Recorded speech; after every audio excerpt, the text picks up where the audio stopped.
ಐತಿಹಾಸಿಕ ಏನು ತಾಜ್ ಬಾಡಿ ಇದೆ ಆ ಮಾನ್ಯುಮೆಂಟನ್ನು ಪ್ರೊಟೆಕ್ಟ್ ಮಾಡಲಿಕ್ಕೆ ಟಾಟಾ ಕನ್ಸಲ್ಟೆನ್ಸಿ ಸರ್ವಿಸಿಂದ ಜಿಲ್ಲಾಡಳಿತ ವತಿಯಿಂದ ಮತ್ತು ವರ್ಲ್ಡ್ ಹೆರಿಟೇಜ್ ಮಾನ್ಯುಮೆಂಟ್ ಫಂಡಿಂದ ಅದನ್ನು ಇದು ರಿನೋವೇಷನ್ ವರ್ಕ್ ಮಾಡ್ತಾಯಿದ್ದಾರೆ. ಈಗಾಗಲೇ ನಮಗೆ ಪ್ರತಿ ವರ್ಷ ಗಣಪತಿ ಹಬ್ಬದಲ್ಲಿ ಇಲ್ಲಿ ಗಣೇಶ ವಿಸರ್ಜನೆ ಮಾಡ್ತಾಯಿದ್ರು. ಅದಕ್ಕೆ ಪ್ರತಿ ವರ್ಷ ಗಣೇಶ ಹಬ್ಬದ ಪೂರ್ವ ಸಭೆಯಲ್ಲಿ ಎಲ್ಲ ಮಹಾಮಂಡಲದ ಎಲ್ಲ ಸದಸ್ಯರು ಪದಾಧಿಕಾರಿಗಳು ಅವರು ಒಂದು ಪರ್ಮನೆಂಟ್ ಆಗಿ ಒಂದು ಗಣಪತಿ ವಿಸರ್ಜನೆ ಹೊಂಡ ಮಾಡಬೇಕು ಅಂತ ಒಂದು ಬೇಡಿಕೆ ಇತ್ತು. ಅದೇ ಪ್ರಕಾರ ನಾವು ಸಹಿತ ಟಾಟಾ ಕನ್ಸಲ್ಟೆನ್ಸಿ ಅವರಿಗೆ ಈ ಸೈಟ್ನ ಜಿಲ್ಲಾಡಳಿತ ಹ್ಯಾಂಡ್ ಓವರ್ ಮಾಡಬೇಕಂದ್ರೆ ಒಂದು ಪರ್ಮನೆಂಟ್ ಆಗಿ ಒಂದು ಹೊಂಡ ಮಾಡಬೇಕು ಮತ್ತು ಅದು ನೆಕ್ಸ್ಟು ಹಬ್ಬ ಮುಗಿದ ಮೇಲೆ ಒಂದು MP ಥಿಯೇಟರ್ ಥರ ಜನರಿಗೆ ಒಂದು ಮನೋರಂಜನೆಯಾಗಿ ಅದನ್ನ ಒಂದು ಯೂಸ್ ಮಾಡ್ಕೋಬೇಕು ಅಂತಕೊಂಡು ಒಂದು ಇನ್ಫ್ರಾಸ್ಟ್ರಕ್ಚರ್ ಬಿಲ್ಡ್ ಮಾಡಬೇಕು ಡೈರೆಕ್ಷನ್ಸ್ ಇತ್ತು. ಆ ಪ್ರಕಾರ ಅವರು ಕೆಲಸ ಪ್ರಾರಂಭ ಮಾಡಿದ್ದಾರೆ. ಬಟ್ ಒಂದೇನಂತಂದರೆ ಈ ಐತಿಹಾಸಿಕ ಮಾನ್ಯುಮೆಂಟನ್ನು ನಾವೆಲ್ಲ ಸಂಪೂರ್ಣವಾಗಿ ರಿನೋವೇಷನ್ ಟೈಮಲ್ಲಿ ಅಲ್ಲಿರ್ತಕ್ಕಂಥ ಕುರುಹುಗಳ ಆಧಾರ ಮೇಲೆ ಇದು ಸಂಪೂರ್ಣವಾಗಿ ಒಂದು ಬರ್ತಕ್ಕಂಥ ಇದು ಪ್ರವಾಸಿಗರಿಗೆ ವೀಕ್ಷಣೆ ಮಾಡಲಿಕ್ಕೆ ಅಲಾಂಗ್ ದಿ ತಾಜ್ ಬಾಡಿ ಒಂದು ವಾಕಿಂಗ್ ಟ್ರ್ಯಾಕ್ ಮಾಡಿ ಅವ್ರಿಗೆ ವೀಕ್ಷಣೆ ಮಾಡಲಿಕ್ಕೆ ಒಂದು ಅನುವು ಮಾಡಬೇಕಂತಕೊಂಡು ಒಂದು ಡಿಸಿಷನ್ ಮಾಡಿದ್ದಾರೆ ಜಿಲ್ಲಾಡಳಿತದಿಂದ. ಆ ಪ್ರಕಾರ ಇದು ಹೊಂಡ ಸ್ವಲ್ಪ ಚಿಕ್ಕದಾಗ್ತಾ ಇದೆ. ಅಂದರೆ ಏನಾಗಿದೆ, ಇದು ಇರತಕ್ಕಂಥ ಪ್ಲೇಸು ಸಹಿತ ಭಾಳ ಇಕ್ಕಟ್ಟಾಗಿದೆ, ಬರ್ತಕ್ಕಂಥ ಅಪ್ರೋಚ್ ರೋಡ್ಸು ಸಹಿತ ಅಷ್ಟು ದೊಡ್ಡವಿಲ್ಲ. ಹೀಗಾಗಿ ಒಂದು ಶಾಶ್ವತವಾಗಿ ಒಂದು ಗಣಪತಿ ಹೊಂಡವನ್ನು ಸಿಟಿಯಿಂದ ಸ್ವಲ್ಪ ಆಚೆ, ಅಂದರೆ ಸಿಟಿ ಇದು ಭಾಳ ಹಾರ್ಟ್ ಆಫ್ ಸಿಟಿ ಇದೆ, ಕಂಜೆಸ್ಟೆಡ್ ಇದೆ, ಒಂದು ಅಪ್ರೋಚ್ ರೋಡ್ ಸ್ವಲ್ಪ ವೈಡ್ ಇರತಕ್ಕಂಥ ಕಡೆ ಒಂದು ಪರ್ಮನೆಂಟ್ ಹೊಂಡ ಮಾಡಬೇಕಂತಕೊಂಡು ಮೊನ್ನೆ ಜಿಲ್ಲಾ ಉಸ್ತುವಾರಿ ಸಚಿವರು ಮತ್ತು ನಮ್ಮ ಜಿಲ್ಲಾಧಿಕಾರಿಗಳು SP ಸಾಹೇಬ್ರೆಲ್ಲ ಬಂದು ಖುದ್ದಾಗಿ ವೀಕ್ಷಣೆ ಮಾಡಿದ್ವಿ. ಈಗಾಗಲೇ ಜಿಲ್ಲಾ ಉಸ್ತುವಾರಿ ಸಚಿವರು ಸಹಿತ ಒಂದು ಎಲ್ಲ ಮಹಾಮಂಡಲಗಳ ಎಲ್ಲ ಸದಸ್ಯರು ಸಹಿತ ತಾವು ಕರೆದು ಮೀಟಿಂಗ್ ಮಾಡಿ ಅವರಿಗೂ ಸಹಿತ ಈ ವಿಷಯವನ್ನು ಅವ್ರು ತಿಳಿ ಹೇಳಿದರೆ ಅವರು ಸಹಿತ ಸಹಕಾರ ಮಾಡ್ತಾರೆ. ಅವ್ರು ಸಹಕಾರ ತೊಗೊಳ್ಳಿಕ್ಕೆ ಮೊನ್ನೆ ಜಿಲ್ಲಾ ಉಸ್ತುವಾರಿ ಸಚಿವರು ನಮಗೆ ನಿರ್ದೇಶನ ಕೊಟ್ಟಿದ್ದಾರೆ. ಆ ಪ್ರಕಾರ ಎಲ್ಲರೂ ಸಹಿತ ನಾವು ಬಂದು ವೀಕ್ಷಣೆ ಮಾಡ್ತಿದ್ವಿ. ಒಂದು ಮುಂದೆ ಬರ್ತಕ್ಕಂಥ ಏನೋ ಪ್ರತಿ ವರ್ಷ ನಮಗೆ ನಾವು ಟೆಂಪ್ರರಿ ಹೊಂಡ ಮಾಡೋದು ಸುಮಾರು ಒಂದು 25 ರಿಂದ 30 ಲಕ್ಷ ಪಾಲಿಕೆಯಿಂದ ಅನ್ನೆಸೆಸರಿ ವೇಸ್ಟ್ ಖರ್ಚಾಗ್ತದೆ. ಅದಕ್ಕಾಗಿ ಪರ್ಮನೆಂಟಾಗಿ ಒಂದು ಇವರಿಗೆ ಎಲ್ಲಿ ವಾಹನ ದಟ್ಟಣೆ ಆಗಲಿರುತ್ತೆ, ಇಲ್ಲಿಗೆ ಯಾವ ಸಾರ್ವಜನಿಕ ತೊಂದರೆ ಆಗಬರ್ತಕ್ಕ ರೀತಿಯಲ್ಲಿ 2-3 ಸ್ಥಳಗಳನ್ನ ನಾವು ಗುರುತು ಮಾಡಿದ್ವಿ. ಅಲ್ಲಿ ಸಹಿತ ಇವ್ರಿಗೂ ಸಹಿತ ತೋರಿಸಿ ಮುಂಬರುವ ನಮ್ಮ ಕೌನ್ಸಿಲ್ ಮೀಟಿಂಗಲ್ಲಿ ನಾವು ಚರ್ಚೆ ಮಾಡಿ ಎಲ್ಲ ಮಹಾಮಂಡಲ ಸದಸ್ಯರನ್ನು ನಾವು ವಿಶ್ವಾಸ ತೊಗೊಂಡು ಒಂದು ಶಾಶ್ವತ ಗಣೇಶ ವಿಸರ್ಜನೆ ಹೊಂಡ ಮಾಡಲಿಕ್ಕೆ ಕ್ರಮ ಕೈಗೊಳ್ತಾ ಇದ್ವಿ. ಈಗ ಸದ್ಯಕ್ಕೆ ಇರ್ತಕ್ಕಂಥ ಸ್ವಲ್ಪ ಅವರು ವಿಡ್ತು ಮತ್ತು ಲೆಂತು ಭಾಳ ಚಿಕ್ಕದಾಗ್ತಾ ಇದೆ. ಬರ್ತಕ್ಕಂಥ ನಮ್ಮೆಲ್ಲ 4-5 ಫೂಟ್ ಗಣಪತಿಗಳು ಬರೋದ್ರಿಂದ ಹೀಗಾಗಿ ಸ್ವಲ್ಪ ಕಷ್ಟ ಆಗ್ತಾ ಇದೆ. ಮತ್ತು ಈಗ ಏನಾಗುತ್ತೆ, ಪ್ರತಿ ವರ್ಷ ನಾವು ಅದನ್ನ ತೆಗೆದ ಮೇಲೆ ಅಲ್ಲಿ ನಾವು ಅದನ್ನ ರಿಮೂವ್ ಮಾಡಬೇಕಂದ್ರೆ ಸ್ವಲ್ಪ ಮತ್ತೆ ಸ್ಟ್ರಕ್ಚರ್ ಡ್ಯಾಮೇಜ್ ಆಗೋ ಚಾನ್ಸಸ್ ಇದೆ. ಅದಕ್ಕಾಗಿ ಜಿಲ್ಲಾ ಉಸ್ತುವಾರಿ ಸಚಿವರು ಮತ್ತು ಜಿಲ್ಲಾಧಿಕಾರಿಗಳು ಈಗ ಇದನ್ನು ಬಿಟ್ಟರೆ ನಾವು ಜಾಸ್ತಿ ದೊಡ್ಡದು ಮಾಡೋಕ್ಕಾಗಲ್ಲ. ಈ ಫಿಸಿಕಲ್ ಆಗಿಲಿ ಏನು ನಾವು ಇರ್ತಕ್ಕಂಥ ಡೆವಲಪ್ಮೆಂಟ್ ವರ್ಕ್ ಪ್ರಕಾರ ಮಾಡಲಿಕ್ಕಾಗಲ್ಲ. ಅದಕ್ಕಾಗಿ ಒಂದು ಇವ್ರೇನು ಬೇಡಿಕೆ ಇದೆ, ಒಂದು 100/50, 80/50 ಅಲ್ಲಿ ಪರ್ಮನೆಂಟಾಗಿ ಮಾಡ್ಬೇಕಂತಕೊಂಡು ನಾವು ಬೇರೆ ಕಡೆ ಮಾಡ್ತಾಯಿದ್ವಿ. ಒಂದು ಇವರು ಸಹಿತ SP ಸಾಹೇಬರು ಜಿಲ್ಲಾಧಿಕಾರಿಗಳು ಎಲ್ಲ ಮೀಟಿಂಗ್ ಕರೆದು ಒಂದು ಏನೋ ಚರ್ಚೆ ಮಾಡಿ ತೀರ್ಮಾನ ತೊಗೋತೀವಿ. ಈಗ ಒಂದು ಪ್ರತಿ ವರ್ಷ ಒಂದು ತಾಜ್ ಬಾಡಿ ಒಂದು ನಾವು ಈ KSRTC ಡಿಪೋ ಹತ್ರ ಮಾಡ್ತಾಯಿದ್ವಿ. ಈಗ ನಾವು ಈ ತಾಜ್ ಬಾಡಿ ಬದಲಾಗಿ ರೇಡಿಯೋ ಕೇಂದ್ರ ಹತ್ರ ಏನು ಡಿಸ್ಟ್ರಿಕ್ಟ್ ಹಾಸ್ಪಿಟಲ್ ಜಾಗ ಇದೆ ಅಲ್ಲಿ ಮಾಡ್ಬೇಕಂತಕೊಂಡು ಡಿಸ್ಕಸ್ ಮಾಡಿ ನೋಡಿದ್ವಿ. ಈಗಾಗಲೆಲ್ಲ ನಾವು ಜಾಗನೂ ರೆಡಿ ಮಾಡ್ತಾಯಿದ್ವಿ. ಆಮೇಲೆ ಜೊತೆಗೆ ಏನು ಜೈಲ್ ದರ್ಗಾ ಹತ್ರ ಅಲ್ಲಿ ಒಂದು ಲ್ಯಾಂಡ್ ಇದೆ, ಅಲ್ಲೂ ಸಹಿತ ನಾವು ಮಾಡ್ಬೇಕಂತ ಪ್ಲಾನ್ ಇದೆ. ಸುಮಾರು ಒಂದು 2 ಕಡೆ ಸಾರ್ವಜನಿಕ ಗಣಪತಿನ ದೊಡ್ಡದಾಗಿ ಮಾಡ್ಬೇಕಂತ ನಮ್ಮ ವಿಚಾರ ಇದೆ. ಈಗ ಬರ್ತಕ್ಕಂಥ ಇಲ್ಲಿ ಬಂದಿರತಕ್ಕಂಥ ಎಲ್ಲ ಪದಾಧಿಕಾರಿಗಳು ಒಂದು ಕಡೆ ಮಾಡಿರಿ, ನಾವು ಒಂದು ಕಡೆ ಅಲ್ಲಿ ಮೆರವಣಿಗೆ ಸಹ ಪ್ರಾಪರಾಗಿ ಪೊಲೀಸ್ಗೂ ಸಹಿತ ಅನುಕೂಲ ಆಗುತ್ತೆ, ಜನರಿಗೂ ಸಹಿತ ತೊಂದರೆ ಆಗಲ್ಲ. ಅದಕ್ಕೆ ಒಂದನ್ನು ನೀವು ಪರ್ಮನೆಂಟಾಗಿ ದೊಡ್ಡದಾಗಿ ಸಾರ್ವಜನಿಕ ಗಣಪತಿಗೆ ಸಪ್ರೇಟಾಗಿ ಮಾಡಿರಿ. ನೀವೆಲ್ಲಿ ವಾರ್ಡ್ ವೈಸ್ ಎಲ್ಲೇ ನಾವು ಪ್ರತಿ ವರ್ಷ ಮಾಡ್ತಿಲ್ಲ, ಏನು ಮನೆಗಳಲ್ಲಿ ಪ್ರತಿಷ್ಠಾಪಿಸಿದ ಗಣಪತಿ ವಿಸರ್ಜನೆಯನ್ನು ಅಲ್ಲೆಲ್ಲೇ ಮಾಡಿಕೊಡ್ತು ಹೇಳಿದರೆ ಆ ಪ್ರಕಾರ ಒಂದಂತೂ ನಾವು ಪರ್ಮನೆಂಟಾಗಿ ಮಾಡ್ತಿದ್ವಿ. ಇನ್ನೊಂದು ಮಾಡ್ಬೇಕಂತ ಜಿಲ್ಲಾಧಿಕಾರಿ ಹೇಳಿದರು. ಅಂದರೆ ಒಂದು ಸೌತ್ ಸೈಡು, ಒಂದು ನಾರ್ತ್ ಸೈಡ್ಗೆ ಈಗ ಮತ್ತೆ ನಾವು ಕೌನ್ಸಿಲ್ ತೀರ್ಮಾನ ತೆಗೆದುಕೊಂಡು ಸ್ಥಳಗಳನ್ನು ಫೈನಲ್ ಮಾಡ್ತೀವಿ. ಅದೇ ಈಗ ನಾವು ಒಂದು ಬಿಟ್ಟರೆ ಒಳ್ಳೆದಂತ ಹೇಳ್ತೀವಿ. ಬಟ್ ಜನರಿಗೆ ಅವ್ರಿಗೆ ಸುಮಾರು ವರ್ಷ ನಾವು ಮಾಡ್ತಾ ಇದ್ವಿ, ನಮ್ಮೆಲ್ಲ ಭಾವನಾತ್ಮಕವಾಗಿ ನಮಗೆಲ್ಲ ಧಕ್ಕೆ ಬರುತ್ತೆ ಅಂತ ಅವ್ರದ್ದೆಲ್ಲ ಇದೆ. ಅದಕ್ಕೋಸ್ಕರ ಅವ್ರು ಕರ್ಕೊಂಡ್ಬಂದ್ವಿ. ಮತ್ತು ಏನು ಈ ಎಲ್ಲ ಮಹಾಮಂಡಲ ಪದಾಧಿಕಾರಿಗಳು, ನಮ್ಮೆಲ್ಲ ಆಡಳಿತ ಮಂಡಳಿ, ಪಾಲಿಕೆ ಆಡಳಿತ ಮಂಡಳಿ ಸದಸ್ಯರು, ಜಿಲ್ಲಾ ಉಸ್ತುವಾರಿ ಸಚಿವರು, ಶಾಸಕರು, ಆಮೇಲೆ ಹಿಂದೆ ಇರತಕ್ಕಂಥ ಎಲ್ಲ ಏನೆಲ್ಲೂ ದುರುಂಡಿದ್ದಾರೆ ನಗರದವರೆಲ್ಲ ಅವರೆಲ್ಲ ಚರ್ಚೆ ಮಾಡಿ ಜಿಲ್ಲಾಡಳಿತ ಮತ್ತು ಪೊಲೀಸ್ ಇಲಾಖೆಯಿಂದ ಒಂದು ತೀರ್ಮಾನ ತಗೋದ್ವಿ. Thank you. ಪ್ರಥಮದಲ್ಲಿ ಈ ಬಾರಿಯ ಗಣೇಶ ಉತ್ಸವದ ಹಾರ್ದಿಕ ಶುಭಾಶಯಗಳನ್ನು ಮುಂಚಿತವಾಗಿ ನಾಡಿನ ಜನತೆಗೆ ನಾವು ತಿಳಿಸ್ತಾ ಇದ್ದೇವೆ. ಇವತ್ತು ವಿಜಯಪುರ ಜಿಲ್ಲಾಧಿಕಾರಿಗಳ ಒಂದು ಸಂದೇಶದ ಮೇರೆಗೆ ಮಹಾನಗರ ಪಾಲಿಕೆ ಆಯುಕ್ತರು, ಪೊಲೀಸ್ ಅಧಿಕಾರಿಗಳು ಎಲ್ಲರೂ ಇವತ್ತು ತಾಜ್ ಬಾಡಿ ನಮ್ಮ ಪ್ರಾಚೀನ ಸ್ಮಾರಕ ಇಲ್ಲೇನು ಪ್ರತಿ ಬಾರಿ ನಮ್ಮ ಗಣೇಶ ವಿಸರ್ಜನೆ ಆಗ್ತಾಯಿತ್ತು ಆ ಒಂದು ಹೊಂಡವನ್ನು ನೋಡ್ಲಿಕ್ಕೆ ಬರ್ರಿ ಅಂತ ನಮ್ಮನ್ನು ಕರೆದಿದ್ದರು. ಆ ದಿಶೆಯಲ್ಲಿ ಇವತ್ತು ನಾವು ಬಂದಿದ್ದೇವೆ. ಇದನ್ನು ಅವರು ಕೊಟ್ಟಂಥ ಮಾಹಿತಿಯ ಪ್ರಕಾರ ಪ್ರತಿ ಸಲ ಮಾಡುವಷ್ಟು ಹೊಂಡ ನಮಗೆ ದೊಡ್ಡದು ಮಾಡೋದು ಆಗಂಗಿಲ್ಲ ಅಂಥೇಳಿ ಅವರು ತಮ್ಮ ಒಂದು ಇದನ್ನು ಕೊಟ್ಟಿದ್ದಾರೆ. ನಾವು ಅವರಿಗೆ ಯಾಕೆ ಅಂತಂದೇವಿ, ವಿಜಯಪುರದಲ್ಲಿ ನಾ ಹೇಳಲಿಕ್ಕೆ ಇಚ್ಛಪಡ್ತೀನಿ, 513 ಸಾರ್ವಜನಿಕ ಗಜಾನನ ಉತ್ಸವ ಮಂಡಳಿಗಳದಾವೆ. 513 ಮಂಡಳಿಗಳ ಒಳಗೆ 130 ರಿಂದ 140 ತಾಜ್ ಬಾಡಿಯಲ್ಲಿ ದೊಡ್ಡ ಗಣೇಶನ ವಿಸರ್ಜನೆ ಆಗ್ತದೆ. ಆ 140 ಗಣಪತಿ ವಿಸರ್ಜನೆ ಆಗಬೇಕಂದ್ರೆ ತಾಸ್ ಬಾಡಿಯಲ್ಲಿ ಮಾಡುವಂಥ ಕೃತಕ ಹೊಂಡ ಏನು ಮಾಡ್ಲಿಕ್ಕತ್ತಿದ್ರು ಇಷ್ಟು ದಿವಸ ಅದನ್ನು ಇವತ್ತು ಪರ್ಮನೆಂಟ್ ಆಗಿ ಮಾಡಿರಿ ಅಂತೇಳಿ ನಾವೆಲ್ಲ ಸಂಘದವರು ಹೇಳಿದ ಮೇಲೆ ಅವ್ರು ಪರ್ಮನೆಂಟ್ ಮಾಡ್ತಾ ಇದ್ದಾರೆ. ಆದರೆ ಅದು ಭಾಳ ಚಿಕ್ಕದಾಗ್ಯದ.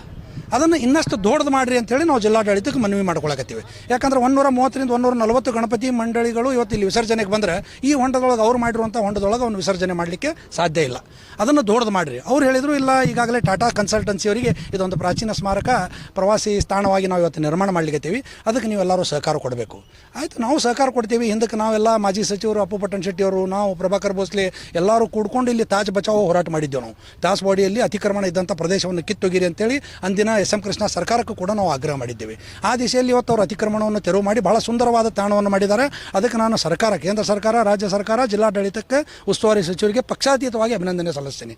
ಆದರೆ ಇವತ್ತು ಗಣಪತಿ ಮಂಡಳಿಗಳಿಗೂ ಇದರಿಂದ ತೊಂದರೆ ಆಗಬಾರ್ದು. ಒಂದು ಸಾಂಪ್ರದಾಯಿಕ ಭಾವನಾತ್ಮಕ ಸಂಬಂಧ ಇದೆ. ಗಣೇಶ ವಿಸರ್ಜನೆ ಎಲ್ಲಪ್ಪ ಅಂದ್ರೆ ತಾಸಬೋಡಿಯಲ್ಲಿ ಆಗಬೇಕು ಅನ್ನೋ ಒಂದು ಹಿಂದೂಗಳ ಒಂದು ಸಂಪ್ರದಾಯದ ನಡ್ಕೊಂಡು ಬಂದದ. ಇದನ್ನು ನೀವು ಯಾವುದೇ ಕಾರಣಕ್ಕೂ ಇಲ್ಲಿಂದ ದಯಮಾಡಿ ಶಿಫ್ಟ್ ಮಾಡುವಂಥ ವಿಚಾರ ಬಿಟ್ಟು ಬಿಡ್ರಿ. ಅದಕ್ಕೆ ನಾನೇನು ಹೇಳ್ತೀನಿ, ಜಿಲ್ಲಾಡಳಿತಕ್ಕೆ ಈ ಕೃತಕ ಹೊಂಡ ಏನು ಮಾಡಿರಲ್ಲ ಇದನ್ನು ಪರ್ಮನೆಂಟ್ ಆಗಿ ಮಾಡಿರಿ. ಪ್ರತಿ ವರ್ಷ ನೀವು 30-40 ಲಕ್ಷ ರೂಪಾಯಿ ಖರ್ಚು ಮಾಡ್ತೀರಿ, ಅನ್ನೆಸೆಸರಿ ಯಾಕೆ ಖರ್ಚು ಮಾಡ್ತೀರಿ? ಜನರ ತೆರಿಗೆ ಹಣ ಇದು. ಒಂದು ಪರ್ಮನೆಂಟ್ ಆಗಿ ನೀವು ಮಾಡಿರಿ. ಇವತ್ತು ಟಾಟಾ ಕನ್ಸಲ್ಟೆನ್ಸಿ ಅವ್ರ ಕಡೆನೇ ನಮಗೆ ಪರ್ಮನೆಂಟ್ ಆಗಿ ದೊಡ್ಡದು ಮಾಡಿ ಕೊಡ್ರಿ ಅಂತೇಳಿ ನಾವು ಇವತ್ತು ಜಿಲ್ಲಾಡಳಿತಕ್ಕೆ ಮನವಿ ಮಾಡೀವಿ. ಅವ್ರ ಜೊತೆ ನಾವು ಸಹಕರಿಸ್ತೇವೆ. ಮಂಡಳಿಯವರು, ಜಿಲ್ಲಾಡಳಿತ ನಮ್ಮ ಜೊತೆ ಸಹಕರಿಸಬೇಕಂತೇಳಿ ಮಾಧ್ಯಮದ ಮುಖಾಂತರ ನಾನು ಹೇಳಿಕೆ ಇಚ್ಛೆಪಡ್ತೀನಿ. ಇವತ್ತು ಇನ್ನೊಂದು ಗೃಹ ಸಚಿವರು ಒಂದು ಬಹಳ ಮಹತ್ವದ ಹೇಳಿಕೆಯನ್ನು ಕೊಟ್ಟಿದ್ದಾರೆ, ಪ್ರಿಯಾಂಕಾ ಖರ್ಗೆ ಅವರು. ಅವರಿಗೂ ನಾನು ಪಕ್ಷಾತೀತವಾಗಿ ಅಭಿನಂದನೆ ಹೇಳ್ತೀನಿ. ಯಾವುದೇ DJಕ್ಕೆ ಮತ್ತು ಯಾವುದೇ ಗಣೇಶೋತ್ಸವಕ್ಕೆ ನಮ್ಮ ನಿರ್ಬಂಧನೆ ಇಲ್ಲ ಅಂಥೇಳಿ ಭಾಳ ಮುಕ್ತವಾಗಿ ಹೇಳಿದ್ದಾರೆ. ಇವತ್ತು DK ಶಿವಕುಮಾರ್ ಸನ್ಮಾನ್ಯ ಮುಖ್ಯಮಂತ್ರಿಗಳಿಗೆ ನಾನು ಈಗಾಗಲೇ ಮೇಲ್ ಮುಖಾಂತರ ಆಗ್ರಹ ಮಾಡಿದ್ದೀವಿ. ವಿವೇಕಾನಂದ ಸೇನೆ ಅಧ್ಯಕ್ಷನಾಗಿ ನಮ್ಮ ಎಲ್ಲ ಹಿಂದೂಪರ ಸಂಘಟನೆಗಳಿಂದ ಗಣೇಶೋತ್ಸವಕ್ಕೆ ಬಾಲಗಂಗಾಧರ ತಿಲಕರು ಏನು 1893ರಲ್ಲಿ ಎಲ್ಲರನ್ನೂ ಒಕ್ಕಟ್ಟು ಮಾಡಲಿಕ್ಕೆ ಗಣೇಶೋತ್ಸವ ಪ್ರಾರಂಭ ಮಾಡಿದರು, ಬ್ರಿಟಿಷರ ವಿರುದ್ಧ ಹೋರಾಡಲಿಕ್ಕೆ. ಇವತ್ತು ನಾವೆಲ್ಲರೂ ಏನು ಮಾಡಬೇಕಾಗಿದೆ ಅಂದರೆ ದೇಶದ್ರೋಹಿಗಳ ವಿರುದ್ಧ ಹೋರಾಡಲಿಕ್ಕೆ ಈ ಗಣೇಶೋತ್ಸವವನ್ನು ಇವತ್ತು ಬಳಸಿಕೊಳ್ಬೇಕಾಗ್ಯದ. ಗಣಪತಿಯನ್ನು ನಾವು ಮುಂದಿಡಬೇಕಾಗ್ಯದ, ಸಾರ್ವಜನಿಕ ಸ್ಥಳಗಳಲ್ಲಿ ಪ್ರತಿಷ್ಠಾಪನೆ ಮಾಡಬೇಕಾಗ್ಯದ. ಇದರಲ್ಲಿ ಸಹೋದರತ್ವ ಭಾವನೆಯಿಂದ ರಾಜ್ಯದಲ್ಲಿ ಗಣೇಶೋತ್ಸವ ಮಾಡಲಿಕ್ಕೆ ಪ್ರಿಯಾಂಕಾ ಖರ್ಗೆ ಅವರು ಮುಖ್ಯಮಂತ್ರಿಗಳ ಒಂದು ಸಂದೇಶದ ಮೇರೆಗೆ ಯಾವುದೇ ನಿರ್ಬಂಧನೆ ಹೇರಂಗಿಲ್ಲ ಅಂತ ಹೇಳಿದ್ದಾರೆ. ಅವರಿಗೆ ಕರ್ನಾಟಕದ ಸಮಸ್ತ ಗಣಪತಿ ಮಂಡಳಿಗಳ ವತಿಯಿಂದ, ನಾವು ವಿಜಯಪುರ ಜನತೆ ವತಿಯಿಂದ ತುಂಬ ಹೃದಯದ ಅಭಿನಂದನೆಗಳನ್ನ ಸಲ್ಲಿಸ್ತಾ ಇದ್ದೇನೆ. ಏನು ಈ ತಾಸ್ಬೋಡಿ ಹೋರಾಟ ಇದು ಹಿಂದಿಂದು ಬಂದಿದ್ದಲ್ಲ. ಇದು ಅನೇಕ ವರ್ಷದಿಂದ ಹೋರಾಟ ಮಾಡ್ಕೊಂಡು ಬಂದಿದ್ದು. ಇದರ ಮೇಲೆ ರಾಜಕೀಯ ಬೆಳೆಸ್ಕೊಂಡವ್ರನ್ನೂ ಭಾಳ ಅದಾರ ಈ ತಾಸ್ಬೋಡಿ ಹೋರಾಟ ಮೇಲೆ. ಯಾಕಂದರೆ ಅವಾಗ ನಮ್ಮ ಭಾಳ ಅಂದ್ರೆ ನಾವು ಚಿಕ್ಕವರು, ಅವಾಗ ಭಾಳ 18 ವಯಸ್ಸು. ಅಲ್ಲಿಂದ ನಾವು ಈ ಹೋರಾಟ ಮಾಡ್ಕೊಂಡು ಬಂದೀವಿ. ಇದು ನಮ್ಮ ಹಿಂದೂಗಳ ಧಾರ್ಮಿಕ ಸ್ಥಳ ಅದು. ಇದು ಒಂದು 100 ವರ್ಷದಿಂದ ನಮ್ಮ ಪಲ್ಲಕ್ಕಿಗಳು ಸುತ್ತಮುತ್ತಲಿನ ಗ್ರಾಮದ ದೇವಸ್ಥಾನದ ಎಲ್ಲ ಪೂಜೆ ಪುರಸ್ಕಾರಗಳು ಇಲ್ಲಿ ಗಂಗಾಜಲ ಒಯ್ದ್ರೆ ಅಲ್ಲಿ ಪೂಜೆ ಆಗ್ತದೆ. ಅಂಥ ಒಂದು ಧಾರ್ಮಿಕ ಸ್ಥಳ ಇರುವಂಥ ಈ ಸ್ಥಳದಲ್ಲಿ 100 ವರ್ಷದಿಂದ ಗಣೇಶ ಉತ್ಸವ ಏನು ಸಾರ್ವಜನಿಕ ಗಜಾನನ ಮಂಡಳಿದವರು ಇಲ್ಲಿ ಎಲ್ಲ ಇಲ್ಲೇ ವಿಸರ್ಜನೆ ಮಾಡ್ಕೊಂಡು ಬಂದಾರೆ. 2017ರಲ್ಲಿ ಮಾನ್ಯ ಜಿಲ್ಲಾ ಉಸ್ತುವಾರಿ ಸಚಿವರು MB ಪಾಟೀಲ್ ಸಾಹೇಬರು ಏನು ಪುರಾತನ ಬಾವಿಗಳು ಸ್ವಚ್ಛತೆ ಮಾಡ್ಲಿಕ್ಕೆ ಅವರು ಒಂದು ಕ್ರಮ ತೆಗೆದುಕೊಂಡ್ರು ಜಿಲ್ಲಾಡಳಿತದಿಂದ. ಅವರು ಆ ಕ್ರಮ ಟೈಮಿಗೆ ತಾಜ್ಬೋಡಿಗೆ ಒಂದು ನಿರ್ಬಂಧನೆ ಹಾಕಿದ್ರು. ಅವರು ಗಣೇಶ ಉತ್ಸವನೇ ತಾಜ್ಬೋಡಿ ಒಳಗೆ ಆಗಬಾರ್ದು. ಅದಕ್ಕೂ ನಾವು ಎಲ್ಲರೂ ಸಾರ್ವಜನಿಕ ಗಣೇಶ ಮಂಡಳಿದವರು ಒಪ್ಪಿದೆವು. ಯಾಕಂದ್ರೆ ಪರಿಸರ ಹಾನಿ ಆಗ್ತದೆ ಆಯ್ತು ಅಂತ. ನಮಗೆ ಪರ್ಯಾಯವಾಗಿಯೂ ಅಲ್ಲೇ ಒಂದು ಹೊಂಡ ಮಾಡಿಕೊಡ್ಬೇಕಂತ ನಾವು 2017ರಲ್ಲಿ ಸಭೆಯಲ್ಲಿ, ಜಿಲ್ಲಾಡಳಿತ ಸಭೆಯಲ್ಲಿ ನಾವು ಎಲ್ಲರೂ ಮನವಿ ಮಾಡಿದ್ದೆವು. ಅದಕ್ಕೆ ಅವರು ಒಪ್ಪಿದ್ರು, ಎಲ್ಲ ಇದು ಆಯ್ತು. ಆದರೆ ಈಗ ಇದರ ಹೊನ್ನಾರ ಏನು ನಡೆದ ಅಂದರೆ ಇಲ್ಲಿ ಹೊಂಡ ಚಿಕ್ಕದು ಮಾಡಿ ಇಲ್ಲಿ ಬರೀ ಮನೆಯ ಗಣಪತಿ ಸುತ್ತಮುತ್ತಲ ಬಡಾವಣೆ ಗಣಪತಿ ಅಲ್ಲೇ ಎಷ್ಟೇ ಬೀಳಬೇಕು, ಉಳ್ಕಿದ್ದು ಏನು ಸಾರ್ವಜನಿಕ ದೊಡ್ಡ ಮಂಡಳದ ಗಣಪತಿ ಅದಾವಲ್ಲ ಅವು ಹೊರಗೆ ಹೋಗಬೇಕು ಅನ್ನೋಂಥ ಇವ್ರದ್ದು ಒಂದು ಹೊನ್ನಾವರ ಅದ, ಕುತಂತ್ರ ಅದ. ಇದು ನಾವು ನಡೆಸ್ಕೊಡಂಗಿಲ್ಲ. ಇಲ್ಲಿ ಏನೇ ಇದ್ರು 30 ಅಗಲ ಉದ್ದಿಗೆ 80 ಫೂಟ್ ಹೊಂಡ ಮಾಡಿ ಏನು 4 ಫೂಟಿನ ಒಳಗಿನ ಏನು ಜಿಲ್ಲಾಡಳಿತ ನಮಗೆ ಒಂದು ಆದೇಶ ಮಾಡ್ಯದ. ಆ ಆದೇಶ ಪ್ರಕಾರನೇ ಇಲ್ಲಿ ನಮಗೆ 4 ಫೂಟಿನ ಗಣಪತಿ ವಿಸರ್ಜನೆಗೆ ಮಾಡ್ಲಿಕ್ಕೆ ಜಿಲ್ಲಾಡಳಿತ ಮತ್ತು ಮಹಾನಗರ ಪಾಲಿಕೆದವರು ನಮಗೆ ಇದು ಕೊಡಬೇಕು ಅಂತ ನಾನು ವಿನಂತಿ ಮಾಡ್ತೀನಿ ಅವ್ರಿಗೆ. ताजबोडी का मेन एंट्रेंस का फ्लोरिंग लेवल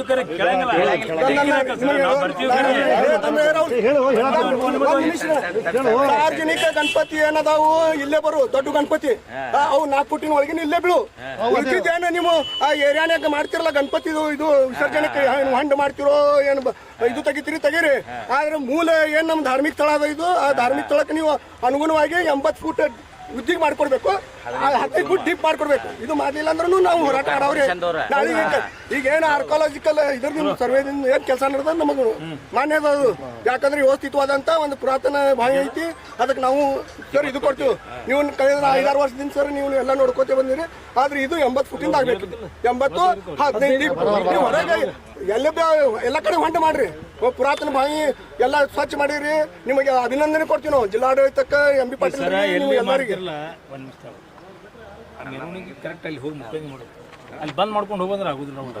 ಆಗಲ್ಲ ಯಾರು ಕೇಳಿದ್ರೆ ಹೇಳಿ. 2 ಸಬ್ಮಿಷನ್ ರೀ. 2 ಕಿಲೋಮೀಟರ್ ಹಾಡ ಸರ್ ಅಣ್ಣವ್ರು ಮಂಡಂದು ಈಗ ಎಲ್ಲ ಗಣಪತಿ ಶಿವಾಸಲ್ಲಿ ಕಂಪಲ್ಸರಿ ಬಂದೇ ಬರ್ತಾವ.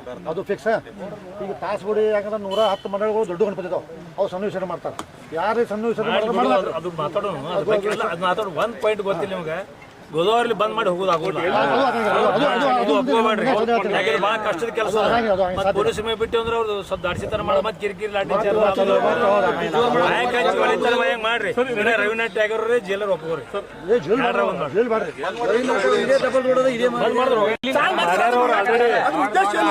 ಈಗ ಮಾಡಿ ಬಿಡ್ತಾರೆ ಈ ಕಡೆ. ಸರಿ ಸ್ವಲ್ಪ ಸರ್ ಎಲ್ಲಿ ಮಟ್ಟ ಹೇಳ್ಬಿಡ್ರಿ. ಉದ್ದೇಶ ಏನಾದ್ರು ಯಾರು ನೋಡಿಯಲ್ಲ ಅವರು ಎಲ್ಲ